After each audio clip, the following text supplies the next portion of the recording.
Hello, everyone, and welcome to Girl Time Podcast. I'm your host, Lanisha Huggins, and today we are joined by Lathay Pegues, who is CEO and founder of John Tom's Barbecue Sauce here in Muncie, Indiana. Please make sure to hit the subscribe button down below and the bell to get notifications on all upcoming episodes. We will discuss how Lathay, as a business owner, how he got started and how he is coping with COVID-19 and the growth of his business. And so just to get started, Lathay, how are you today? I'm doing well. How are you? I'm good. I mentioned that you are president and CEO of John Tom's Barbecue Sauce. And how did you get started? So, just a little background. John Tom's Barbecue. I never really intended to go into the barbecue slash barbecue sauce business. John Tom, first of all, is my grandfather. His Okay. name was John Tom Branson. He was born in Mississippi. The whole family migrated to this area, and so my grandpa was an avid barbecue guy, and I grew up around my grandpa a lot. He created the secret sauce, as did a lot of people back then. He created the secret sauce, and because I was around my grandpa a lot, I was there when he made it. Mm-hmm. I would go to the stores with him when he'd pick up the ingredients. I'd be there when he was throwing everything in a pot and it's simmering. I was outside on the patio when he was, loading his barbecue pit with wood. So it was something that I grew up around.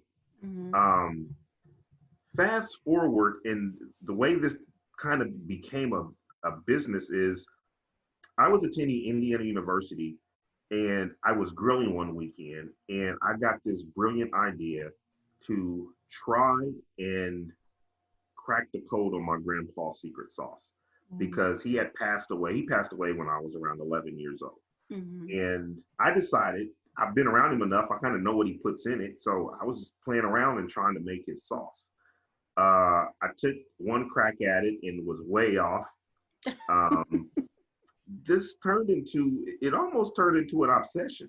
I'd go back to it like a couple weeks later or a month later and try it again. Almost 5 years later, I had come up with a recipe. It wasn't his recipe, but I had come up with a recipe in the process that I thought was pretty good.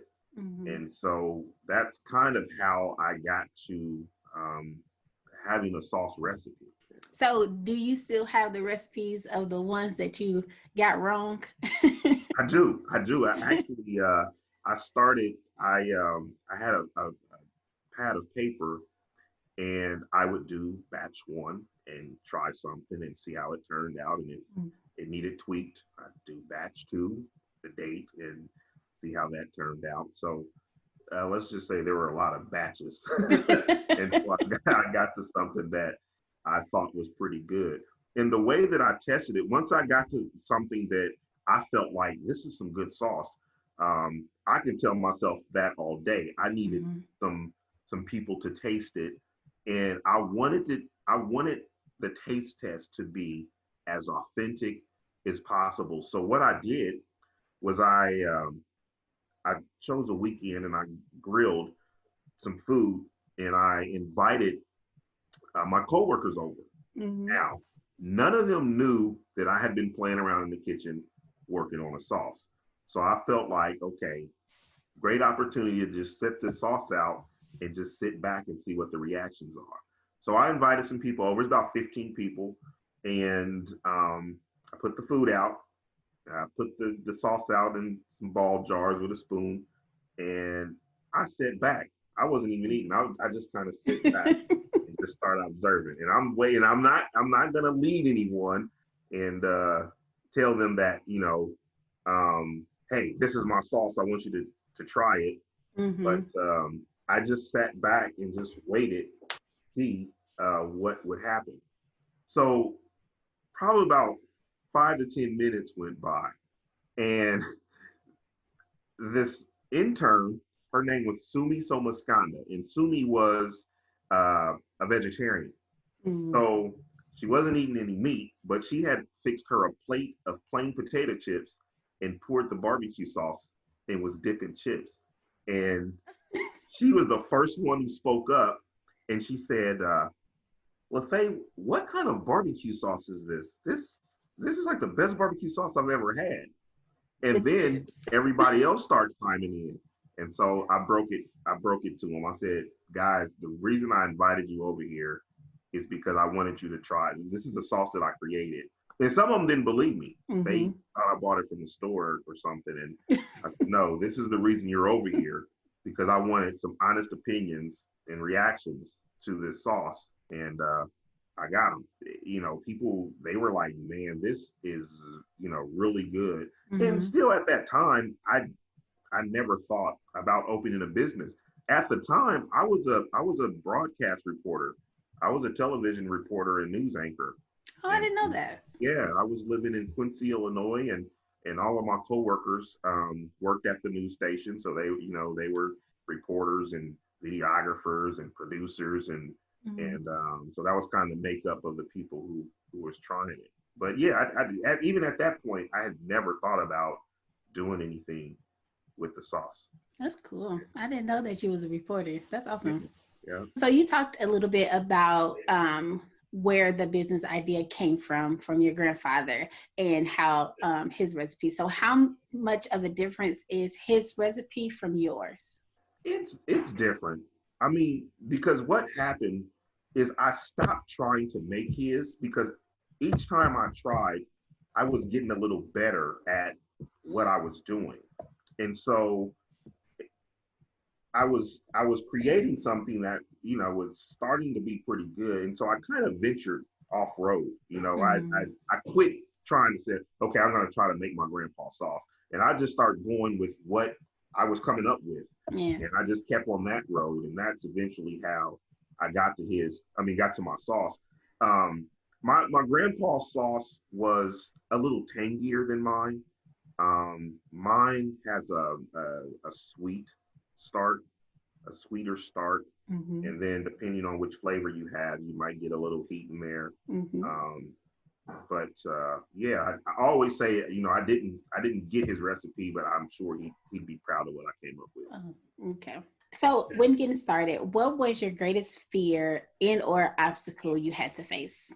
Well, I think my biggest fear was just getting started. I mean, I'll tell you kind of how I transitioned into thinking about starting a business. Mm-hmm. Um, so when I left Quincy, Illinois, I got a position at a news station in Milwaukee, Wisconsin, and so we moved there, and I was working for a television station, and that's when I decided. When I was there, I came up with a second flavor, which is the sneaky hot, Mm-hmm. and it only because I like hot stuff, and I said, let me take the variation of the sauce I created and make it, try to make it a little spicy so that I can have something that I, enjoy. Um, and so I did that. And my grandpa, he also had a sauce that he called Sneaky Hot. So the name was easy. Mm-hmm. Um, so I named it after something that he had. Um, so I was working in Milwaukee, and to be honest with you, when I was working in Milwaukee, I was starting to get a little burned out on television news. Mm-hmm. And that's when I start flirting with the idea of what can I do with this barbecue sauce? Because, a lot of people that tasted it always ask, what are you going to do with this? You Mm-hmm. have to do something with this.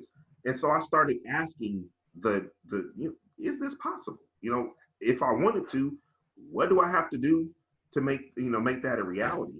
So Right. I started doing a little research. Where do you buy bottles? Where do you buy labels? Where do the little nutrition facts and ingredient Mm-hmm. panels? Where do you get that done? Like I started really looking into that stuff, just kind of as a hobby. But about time my time was up in Wisconsin, I had pretty much kind of made up my mind that this is something I think I want to pursue. And what happened in Milwaukee was I lost my job, and we all did actually. Mm-hmm. Um, After about 2.5 years of working at that station, um, they closed the news segment of our television station down. So that's when I really um, started thinking, okay, what can I do with this? And so I really started going at it, researching. Um, I found a place in Milwaukee where they sell bottles. Not only did they sell bottles, but they did like the silk screen labeling. And Mm-hmm. so I wouldn't have to worry about labels. And then the next part was finding out, where could I make it? Because I can't just make this in my kitchen and sell it.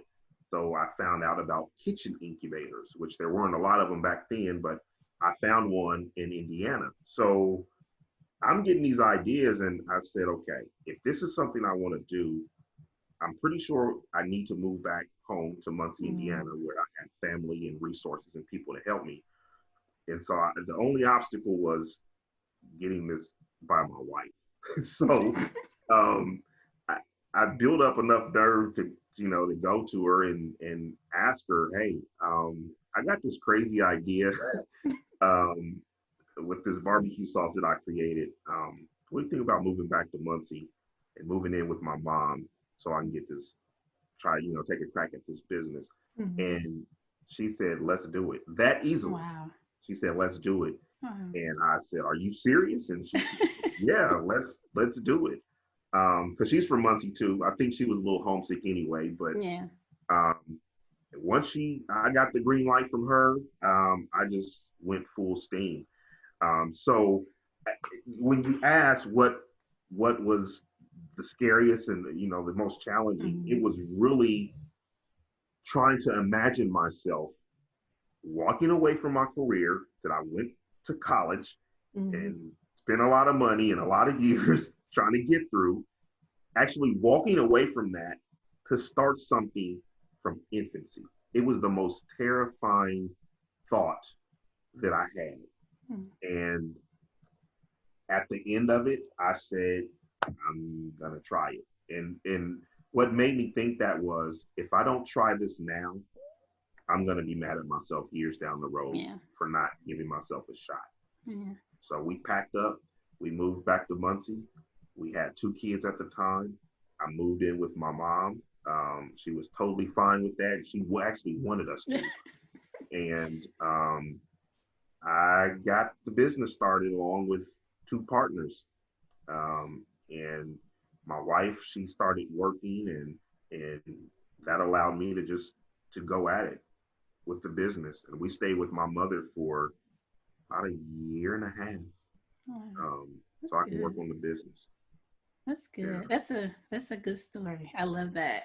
And you talked earlier about your sneaky hot, and I was gonna say that you have three Mm-hmm. flavors, Yeah. the original sneaky hot and the Hoosier heat. Now my favorite is sneaky hot. I use that with everything because I eat barbecue sauce with everything. On fish and everything. I I eat it with heard. everything. So my favorite is the sneaky hot. And so like how did you told us about the sneaky hot and where you got that idea from? So where did you get the Hoosier heat idea from? Okay, this is an interesting story as well. My it's full of interesting stories. Downtown is full of interesting stories. Um, so I told you the sneaky hot. That was easy. I borrowed that from my grandpa. He had that name. Well, the more we only had the two flavors at the time, which was the original, the one that I created first, and the sneaky hot. Well, the more that we started growing and doing events and stuff, people started asking for a hotter sauce. Mm-hmm. Like people love the sneaky hot, but more and more people started asking, what do you guys think about from Indiana? And I'm like, Indiana people don't really eat hot stuff. That's why the sneaky hot really isn't, real hot. Right. Um, but the more and more people start asking for a hotter version, I thought, well, hey, they're asking for it, so let's deliver. Let's see if they'll buy it. So I already had a base, so I took the sneaky hot and I made it spicier and did a couple little tweaks so it tastes a little different as it has its own profile. And we first named it Hot Mess. That was the name first, which people absolutely love. People love the name Hot Mess. Um, when we selected the name Hot Mess, we kind of did a loose search to see, let's see if there's already some barbecue sauces out there with this name. Mm-hmm. We came up with nothing. So, just one of those learning experiences. Um, so we went with the name. We said, there's nothing out there. We're going to go with the name. What we should have done was registered the name, which Oh, we did wow. not. And so we're using this name. This sauce is catching on, and people are loving it. And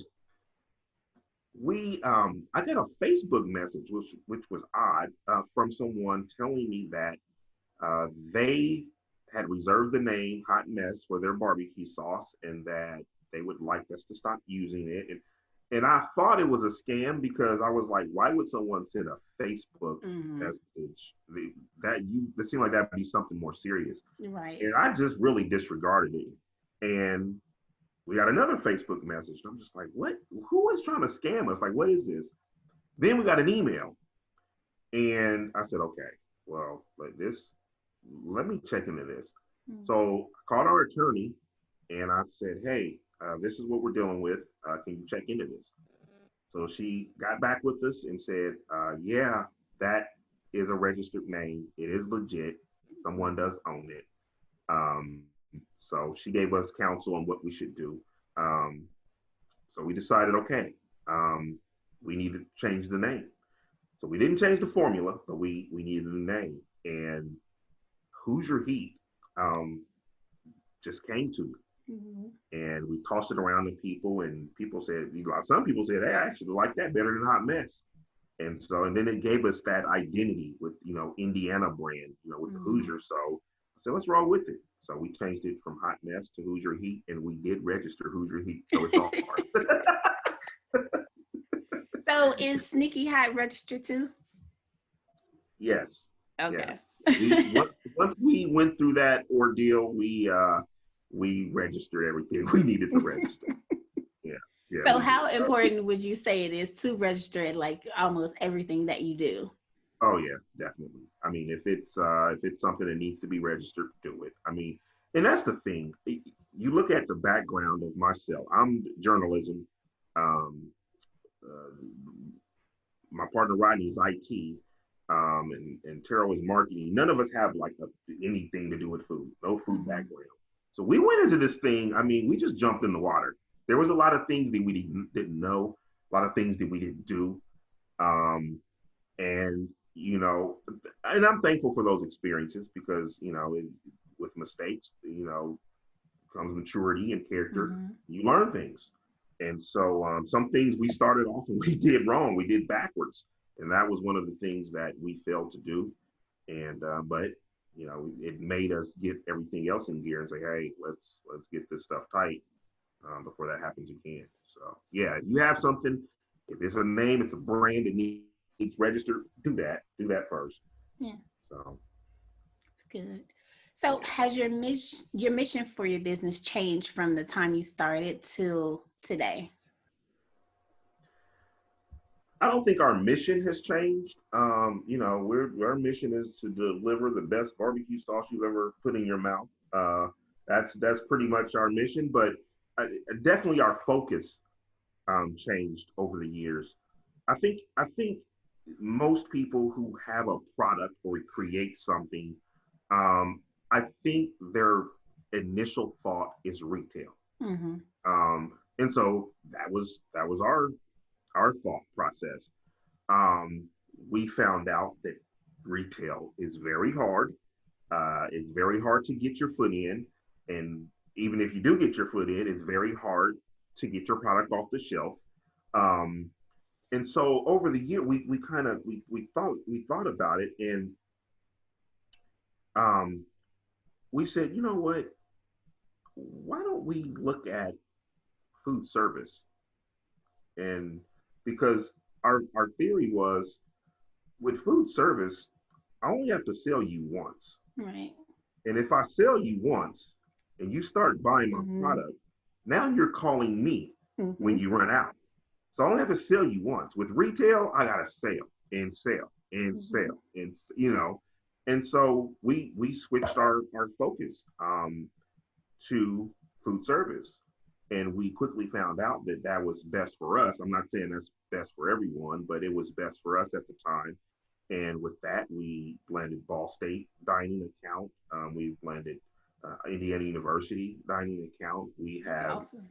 probably over 100 restaurants that use our barbecue sauce. Hmm. And once we secured that, and that was able to allow us to grow financially, then we kind of shifted our focus back to retail. And once we did that, we landed 45 Kroger stores, Fresh Time, Target, and so we just had to kind of just kind of find the lane at the time that fit us and roll with it. And then once that happened, everything started falling into place. So, yeah, our mission didn't change, but definitely our focus changed multiple times throughout this process. That's awesome. And so I think that that is a great accomplishment for going into Ball State and IU and Kroger and all of those other stores. Those are great accomplishments. So Thank you. congratulations. Thank That's amazing. thank During this time of COVID-19, has anything changed since coronavirus came into? you. Yeah. Definitely, yes. Um, Things definitely slowed down. With us having the universities and the restaurants, and you can imagine that all that kind of just came to a halt, Mhm. especially with the universities, with the students being gone, with the dining halls being closed. They're not ordering sauce. With restaurants limited on what they can do, they haven't been ordering much sauce. And Mhm. so, and then retail, um, we weren't quite sure how retail was going to go, but we pretty much figured retail's going to slow way down as well. I tell you what, though, Lanisha, what we weren't expecting is our online sales to just skyrocket. Mhm. And the crazy thing is we focus so much on wholesale and retail. We really weren't that focused on online. Yeah. I mean, we made it available on our website, but it wasn't our focus. It's like, hey, if people order, fine. If they don't, it's there. But which is crazy because online is what's going now. But I think our focus was solely on the retail and the food service that we didn't even really think about online. Mhm. And what COVID did was it forced us to think about online.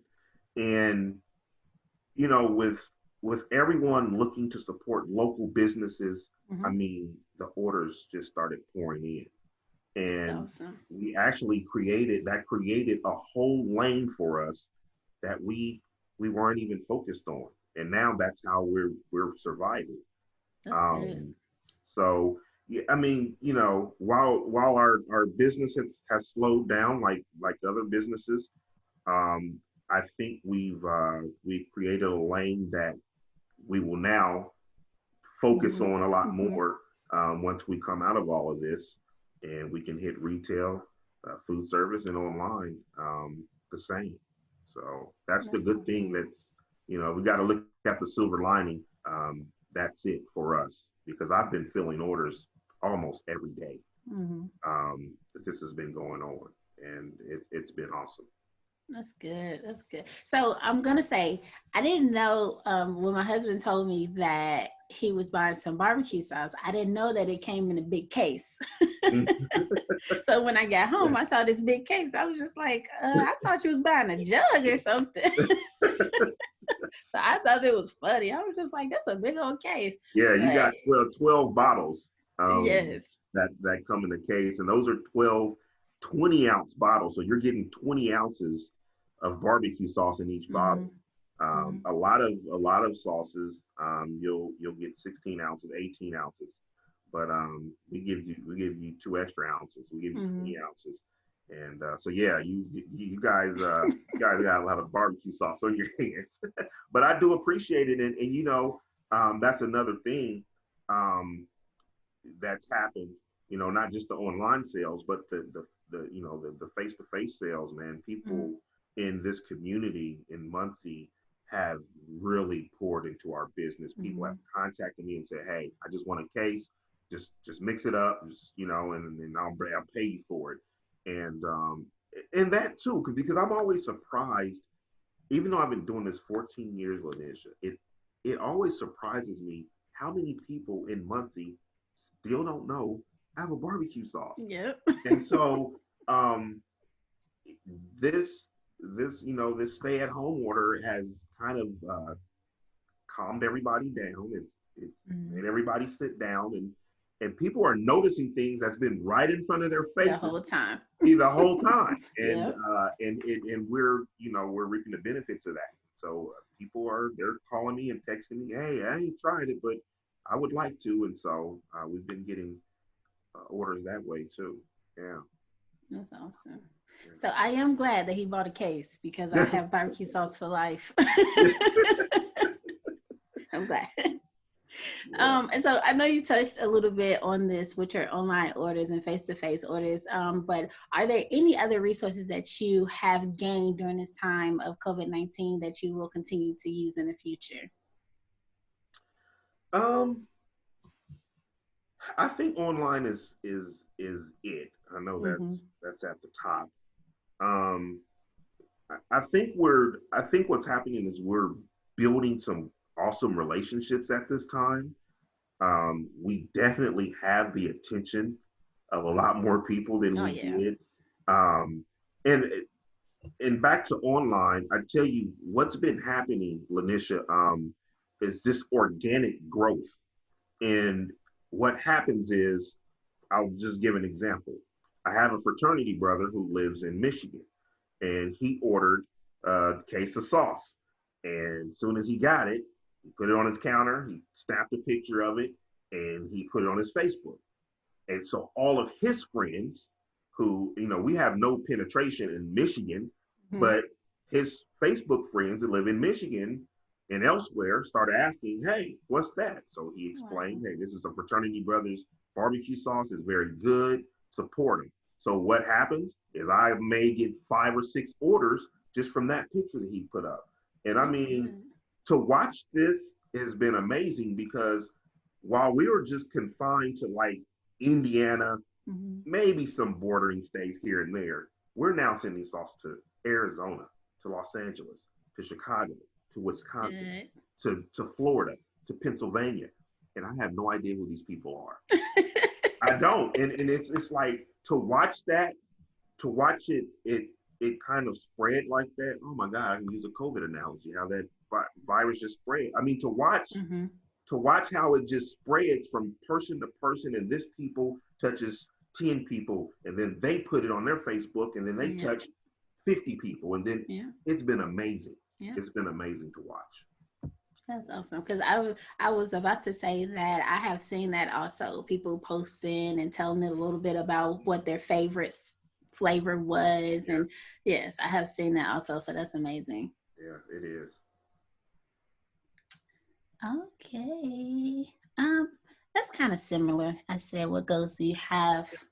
Okay, so um I think this is similar to what I just asked, but I said, what goals do you have for the future? That's kind of similar. Okay. Um, I don't know. I don't know. I think we can touch on some more on that. I mean, we definitely we have a brand that has been tested over the years, and it's you know people taste it, they love it. mhm. We know we have a brand. We know we have something that would sell. We want to take this thing. We want to take it as far as we can. Um, I would say nationwide, but why not worldwide? Yeah, Why not? yeah. I mean, the barbecue industry is so big. I mean, everyone is buying smokers now, grills. Everyone is, smoking some awesome meat in their backyard. I mean, Mm-hmm. better than you can buy at some restaurants. it really is like a movement. Yeah. Um, and so, what are some things that haven't been tapped into? That's a lot of things that, myself and my partners, we talk about. What hasn't been done? Or, we don't necessarily have to create the wheel, but, let's take something and tweak it and call that ours. So um, we definitely, one of our goals is to take this nationwide, Mhm. and honestly, to take it beyond, because barbecue is it's one of those things, man, that number one, it brings people together, and but it transcends borders. I mean, Yes. every country has their version of barbecuing, but at the end of the day, Mhm. it's barbecue. Mhm. you know there's Korean barbecue. So we're gonna try to take John Tom's as far as we can, man. I Yes. know there's a lot of barbecue sauces out there, and trust me, I heard that early in the process. You're gonna have naysayers with everything, and a lot of people testing me on, man, there's a million barbecue sauces out there. What makes yours different, or what's gonna, and those are questions I appreciate, because it makes you think, Mhm. what does make mine different? What's gonna make someone pick mine up at the store over someone else's if they never tasted it? Those are hard questions to answer, but Yeah. it makes you think about marketing, about placement, and what resonates with people. So um, I think I kind of got off your question, but No, you're fine. You're fine. I love the enthusiasm that's coming. Like it's look, really, really get me to talking about my business, man. I can go on all day, because you know what, Lanisha, I tell you, this was the hardest thing I have done in my life. Mhm. Okay? Everyone can't take a concept and turn it into a business. Right. Number one, most people don't like to be uncomfortable. Okay. Um, and there are going to be a lot of uncomfortable days and nights if you become an entrepreneur. Mhm. I just give it to you raw. I have I have spent many sleepless nights, not knowing how I'm going to pay mortgage the next day, not knowing how I'm going to pay my car note, not knowing how I'm going to provide for my family. Um, it's real, Yeah. and you almost have to have something ingrained in you that you don't know is in you. And when you, as Steve Harvey said, you're gonna stand on that ledge and you don't want to jump. But when you finally jump, if you have enough nerve to jump, which most people don't, they're gonna walk away from that ledge before they Yeah. jump. But if you have enough courage to jump, that's gonna set you apart. And it's not gonna be easy. It's still not easy. I wish I had as much money as people think I have, because they just don't understand. There are expenses, you Yes. know, and so while we're growing, and our brand is growing, and we're hitting now different corners of the country, that's great. But anyone who's ever built a business knows that the bigger you grow, the more money you have to spend. Mhm. So they're very trying times. They're very scary times. But I tell you what, I can't sit here and say that I've never just asked myself, why are you doing this? Mhm. Just quit. Just go back, get you a 9 to 5 where everything was comfortable. But man, I've made it so that I don't have another option. This is my option. That's good. And it's, I love it. I Now that I've been working for myself for about 3 years now, when I left the newspaper, that was my I was working for the Star Press. I was reporting there here in Muncie, and when I decided that, okay, I'm officially walking away from my career and I am going to do this full time, sink or swim. When I walked away from the Star Press newspaper is when I said, okay, here it goes. Here it goes. Here I go. And that's when it got hard. Mm-hmm. I mean, that's when the trials and tribulations came onslaught, and I've just I just keep plugging away. I refuse to see this fail, and I have some amazing partners. I'm the Mm-hmm. only one who's a full time employee. They both are still in their careers, but I have amazing partners who they got my back, whatever I need. If they have time, Yeah, I got it, and I can't thank them enough. that's good. Just the brain power that they bring to the table, you know. So yeah, it's hard, but it's rewarding at the same time. That's good. So, excuse me. I'm sorry. Um, Looking into a business, I've never. I don't know if I said this before, but I never thought of myself as owning a business. And looking into it and looking into what I want to do, the numbers is scary. Cause I'm just like, where is all this money gonna come from? Yeah. I ain't got this, so where's all this gonna come from? But it's like I'm very, very motivated to get it started. And the more that I talk to people about the idea of it, they just say, hey, go for it. That pushes me to continue to plan and talk to business owners about what I see as a vision and what they can input for what I want to do. So numbers is scary. Numbers, that's probably the number one reason why people just say forget it. I Yeah. mean, because you're right. But the good thing is you're looking at numbers. That's the good thing, is that Mm-hmm. you're looking at numbers, because that lets me know you're doing your homework. You're answering those hard questions. Right. A lot of people that think, that they're going to jump into business and they haven't looked at one number. Mm-hmm. I'm going to open a restaurant. I can cook. Let me find a building. Okay, rent is this much. All right, I'm going to move in and I'm just going to start cooking. And they have not looked at any numbers. You Mm-hmm. know, and so the fact that you're looking at numbers, that's a good sign to me. You know, but the numbers are scary. They are scary. But honestly, what I've learned is, yes, look at the numbers. Yes, do your homework. But ultimately, just do it. Yeah. Do it, and things will start making sense.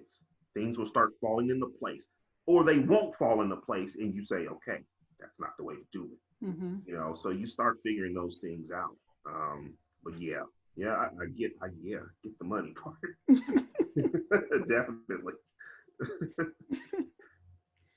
Okay. So this is my last question. So what is something you would share with others to motivate them to never give up on their dreams? To never give up on Or your business dreams. ideas. You know, I'll say this: you can't buy passion. Okay, if you are passionate about something, um, you're already winning. Okay, if you can monetize that passion, do it. Yeah. Do it. Because honestly, I don't I don't work. I don't feel like I work. This is not a job. I sell barbecue sauce. Like, I have the most fun doing what I do. That's good. Everyone loves barbecue. Everyone loves, well, I've met a few people who said they don't like barbecue sauce, and I've even met a few people who said they don't even like barbecue, like meat. Ooh. I'm like, what planet are you from? Like But if you're passionate about something, and being realistic, because you can't monetize every passion, yeah. you can't. Be realistic about it, but ask yourself too. I think what helped me, even before I started this business, but definitely when I was thinking about it, um, I came across something, and it was a list of questions that was trying to answer the question: are you built to be an entrepreneur, or is it for you? Because everyone who wants to own a business or be a business owner, it's not in you. Yeah. There are some qualities and some traits that have to be in you to make that happen. I even heard somebody say you got to be kind of nuts to to open your, to start your own business. I don't know if I agree with that, but Yes, I I get what agree they with were that. saying. You just got Yeah. to be like, hey, I'm about to do this. Yeah. What most people won't do. So I think that's what they were saying. But just, I mean, to motivate people, I, this is what I've kind of learned in life. We've been programmed to think things are harder than what they really are. Yeah. We have. We've also been programmed to feel like we need this false sense of security to make it in life. And it scares the mess out of us if we don't have that security. Yeah. One thing that God has revealed to me along this journey is if it's meant for you and if his hand is in it, you're going to be good. Yeah. He has shown me time and time and time, and I'm so stubborn. I'll get to a roadblock or I'll get to a mountain and I'm just like, I had moments of like, our business is done. Like, Mm. it's done. This is it. And the next day, we're back on track. And it's happened too many times to be coincidental. And that's why I really think that what I'm doing has nothing to do with me. I think Mm-hmm. it was written. I think it was supposed to happen. It started with that guy. That's my grandpa. Okay. You see what he's doing, Yes, and it was barbecue. it was his I see you passion. would. It Yeah. was his passion, and he instilled that in me, unbeknownst to me. But I was around it so much that this story was written, Mm-hmm. and it's just my turn. My grandpa passed the baton to me, and I'm sure I'm gonna pass the baton to someone else, maybe one of my Mm-hmm. kids. But it's just my turn to grab the reins and take this thing wherever it's supposed to go. I don't know, um, but just to tell people, just to motivate you to stick with it. Yeah. Don't be afraid of failure, because one thing I can tell you, you're going to fail. It's going to happen. And it's going to happen more than once. It's going to happen more than twice. You're going to fail. It's going to happen. It's inevitable. But look at those failures as lessons and don't do it again. See it. That's We failed so many times when we do. And we never made the same mistake twice. good. Yeah. It was just a lesson. So, you know, jump off that ledge, man. And like, Steve Harvey said, you're going to jump off that ledge and you're going to panic and you're going to pull for that parachute and it's not going to open. Mm-hmm. And you're going to panic some more. And that ground is coming fast. And you're going to pull for the, parachute and it's not going to open. But one of those tugs, that parachute's going to open and you're going to have a safe landing. That's And, good. just those aren't my words. That's Steve Harvey. But I read his book, and that's something that I like that analogy because it is so true. Yeah, it But is. just look, man, and I don't want to get too spiritual because people have their own beliefs, but I know I can speak for myself. I think you almost have to have some kind of belief in Yeah. some kind of higher power because you're going to come up against some things. And I used to be one of those people. I thought I could control any aspect of my life. I did. And I had never gone through anything like starting and growing and running a business. You realize real quickly how much control you don't have. Mm-hmm. And if you don't have something that you believe is kind of guiding things, then it may be a little harder. But my business has definitely drawn me closer to God. Mm-hmm. I think He talks to me through my business, and He proves to me time and time again that I got you. Mm-hmm. This is gonna be a success. And I remember those, and I just move. I move forward. And Yes, those if three words.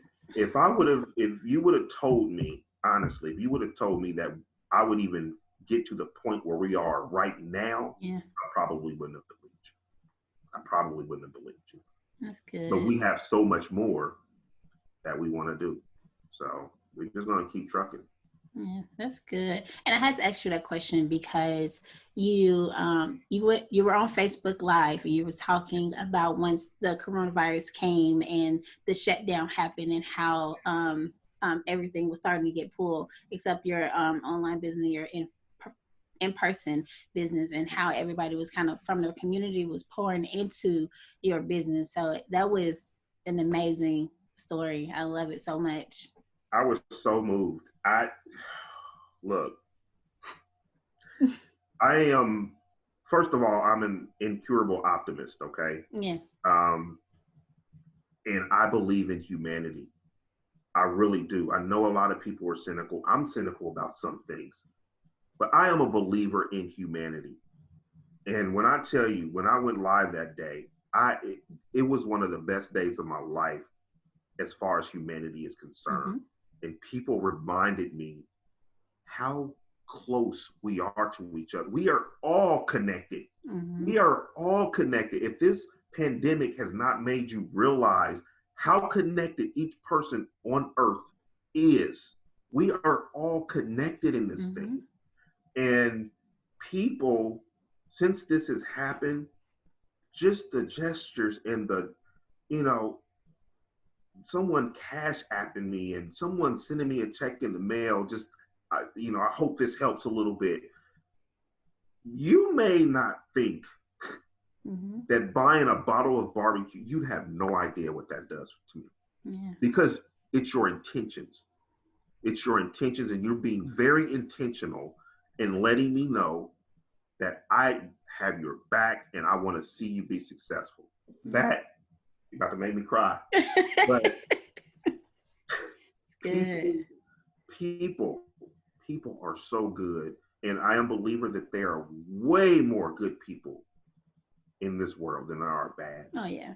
And we have to keep this going. We can't come out of this pandemic and go back to things as usual. Mm-hmm. We can't. We have to keep this love going, man. It reminds me of, the tragedy of 9/11 and how patriotic everyone was and how everybody was speaking each other, and we were just leaning on each other to get some clarity, and it kind of faded away over time. And we can't come out of this pandemic going back to the way it was, man. We have to keep this thing going. I'm trying to get me talking. That is the end of the show. Thank you, Lathay, for being here with me. And we at Girl Time, which is me. I like to say we to make me feel like a team. But we are proud of you, and I am definitely proud of the work that you are doing and the passion that you put into your business to put out in this community, because I love your barbecue sauce. My husband loves your barbecue sauce. I know a whole bunch of people that love your barbecue sauce. So we are very proud of you, and thank you so much. Thank you so much. Thank you. Thanks for having me. My pleasure.